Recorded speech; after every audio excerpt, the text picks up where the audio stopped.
Why do 90% of games out there fail to make a decent amount of money? What is it about games like Cult of the Lamb or Minecraft that made them go viral? I had the honor of chatting with Scott Miller, the mind behind Wolfenstein 3D, Duke Nukem, and Max Payne. Stick around because Scott's going to tell us about the exact moment where Max Payne went from being a decent game to a great one, and how you can do the same for your games. Well, anytime I start a new project with my team, I do think about the ROI, right? I'm like, okay, are we gonna make money off this thing? And you sort of have to like predict, is this worth investing my time and money in? So I want to go through the list here. Like, this might be an interesting thought experiment. Wolfenstein 3D. How did you know it was worth the time and the money to make that game? Did you just do it because you wanted to, or because you knew it was going to pay off? Never even that kind of thought never even crossed my mind. Honestly, it's just like, yeah, let's make this game. It sounds cool. Let's do it. And whatever cost, we just had total faith that it was gonna, do well. It was never. No one ever said, how much is it gonna make? Are you sure? Is that too much? Whatever. That never ever came up. That kind of thinking. We just did it because it was cool, and we had total faith it was gonna pay off. Yeah, I mean, I thought the same way. Like, obviously, my projects are a lot smaller, but like the projects that I've made for console, it's like originally I was much more pure in my thinking. But the older I get and the more the budget increases, I start to think about that stuff. I'm like, do I really want to invest $500,000 to $1 million in this project? Did you think that way with like Max Payne? Was there a question of the marketability of it? Our original budget for that game was $2 million. It went to $4 million. We didn't blink twice about putting that extra $2 million in it. Yeah. Didn't blink twice. It's like we knew we were onto something. Let's make it happen. Was it the bullet time that really stuck out as being onto something? The bullet time didn't even come until halfway into the development. That was never like one of the initial pillars of the project. This was something that originally it was just this gritty noir detective story, and it was going to have the John Woo elements in it. In other words, we had it in there to where, like, if you ran into a room and killed, like, there was 5 bad guys there, the last guy you killed would die in a very slow motion cool way and add to the atmosphere and the coolness of the whole thing. We had the photorealistic source textures as a key pillar for the game. We had a bunch of key pillars for the game, for sure. It had an amazing story. We knew the story was going to be really great.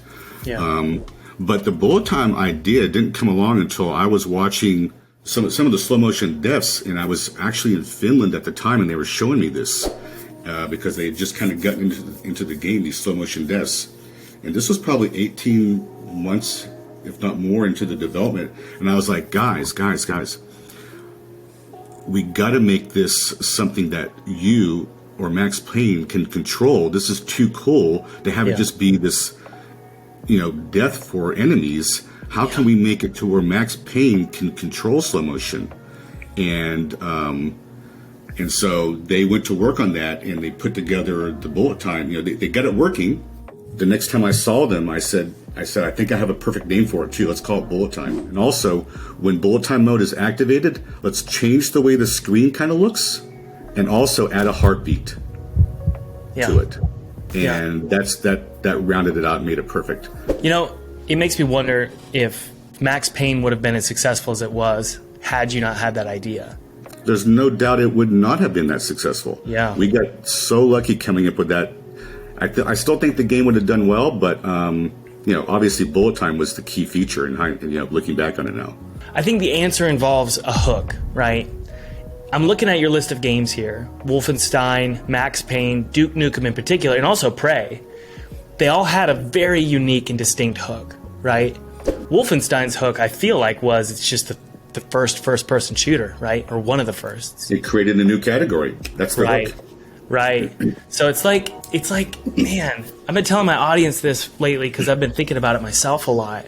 It's like, it's so important to have a hook in a game. I completely believe that your game has to have something unique and distinctive about it, or a hook that sets it apart from something else. This can be the stylized graphics that you're using. It can be, a game hook like bullet time or something. For Duke Nukem, we threw in a bunch of what we considered hooks. Let's have the character be talking. Let's have interactive environments. Let's have instead of being in some remote planet like Doom was, let's sit on Earth and have realistic environments like, the streets of LA and stuff. And, humor was a big factor in Duke. So we threw in a bunch of things for that game. And also we invented a bunch of crazy weapons that, it had its stock weapons. We were like, well, we can have a couple of those like the shotgun, but let's invent some crazy new weapons like the Shrinker Ray, the ice gun and stuff like that. Let's go crazy with it. Let's do some things that no one else is doing. So you got to be distinctive. That's the key, I think. Yeah. If you're not distinctive, then what are you? You're basically a copy of someone else's game. Duke Nukem, from what I can